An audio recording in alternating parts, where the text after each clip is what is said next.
راجہ مہاراج نے 700 سال کی عمر پائی اور اس کے 14 بیٹے تھے۔ ان 14 بیٹوں میں سب سے بڑے بیٹے کا نام کشو راج تھا، جو اپنے باپ راجہ مہاراج کا جانشین ٹھہرا۔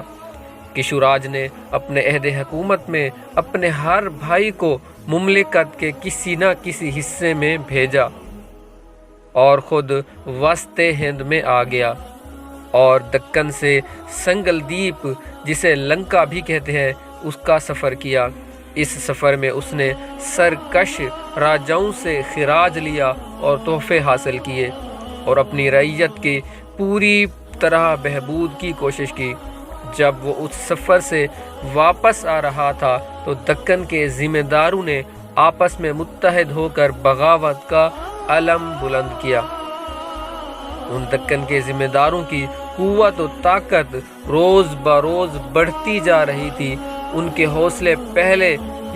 کے حوصلے یہاں تک بڑھ چکے تھے کہ کشو راج کا مقابلہ کرنے پر آمادہ ہو گئے۔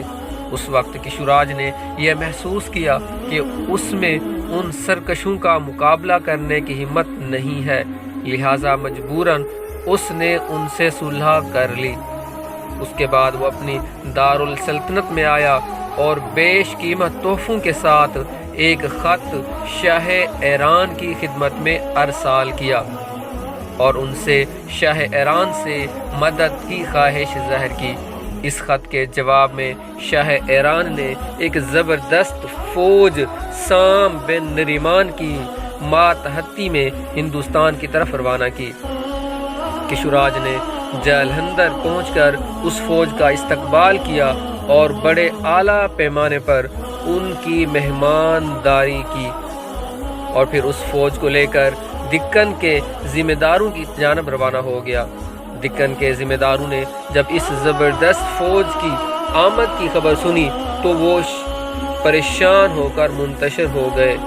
اس طرح دکن پھر کشو راج کی ماتحتی میں آ گیا۔ اس فتح کے بعد کشو راج نے سام بن نریمان، جو شاہ ایران کی طرف سے بھیجا گیا سپہ سالار تھا، اس کو بڑی اچھی طرح مہمان نوازی کی اور اس کو رخصت کرنے کے لیے پنجاب کی سرحد تک گیا اور شاہ ایران کا شکریہ ادا کیا۔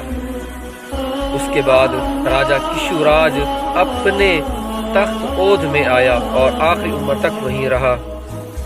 اہل ہندوستان کو اس نے اپنے انصاف کی برکت سے مالا مال اور خوشحال رکھا۔ اس نے 220 سال تک حکومت کی۔ اس کی وفات کے بعد اس کا بیٹا منیر رائے تخت پر جا بیٹھا۔ منیر رائے کو ہندوؤں کی علمی کتابی یعنی شاستر وغیرہ سے بڑی دلچسپی تھی۔ وہ اہل علم اور عقل مند لوگوں کو محبت سے پیش آتا تھا۔ اس بنا پر اس نے اپنے مشاغل یعنی سواری اور لشکر کشی وغیرہ کو بالکل چھوڑ دیا تھا، اور وہ اپنا زیادہ وقت علماء فضلاء کی محفل میں گزارتا تھا۔ اس نے اہل ضرورت اور فقراء وغیرہ میں بے شمار دولت تقسیم کی اور بہار جا کر بہت زیادہ خیرات کی۔ منیر نامی شہر اسی راجہ رائے منیر کے عہد میں آباد ہوا۔ اس راجہ نے بڑی ناشائستہ حرکت یہ کی، جب شاہ ایران کا انتقال ہوا اور منوچر شاہ ایران کی سلطنت میں کمزوری پیدا ہوئی تو ایرانی بادشاہوں کے جو پرانے دشمن تھے انہوں نے ایران پر حملہ کر دیا اور ایران پر غلبہ حاصل کر لیا۔ اس وقت رائے منیر نے یہ کام کیا، شاہ ایران کی جو سلطنت تھی پنجاب، اس پر حملہ کر دیا اور وہاں پر قبضہ حاصل کر لیا۔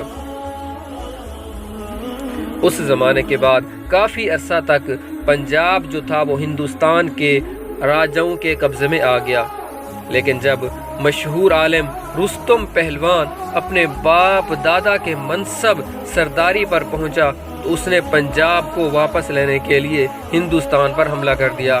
منیر رائے رستم کا مقابلہ نہ کر سکا اور کوہستان کی طرف بھاگ نکلا۔ رائے منیر کا جو زمانہ ہے سلطنت کا دورانیہ ہے 537 سال تک ہے۔ کہا جاتا ہے جب رائے منیر کی وفات ہوئی تو رستم نے ان سے یہ مناسب نہ سمجھا کہ اس کی اولاد میں سے کسی کو سلطنت کی ذمہ داریاں سونپی جائیں، کیونکہ منیر رائے کی بد عہدی اور بے وفائی اس کی نگاہوں کے سامنے تھی۔ اس خیال کے پیش نظر رستم نے راجہ سورج کو ہندوستان کی حکومت دے دی اور خود ایران واپس چلا گیا۔ راجہ سورج نے ہندوستان میں اپنی حکومت کو بہت مضبوط اور طاقتور بنایا اور ایسی عظیم الشان سلطنت قائم کی کہ دریائے بنگالہ سے لے کر دکن کی سرحد تک اس کی عملداری تھی اور اس کے نائبین حکومت کرتے تھے۔ اپنے عہد حکومت میں راجہ سورج نے زراعت کی ترقی اور بستیوں کی آبادی کی طرف بہت توجہ کی۔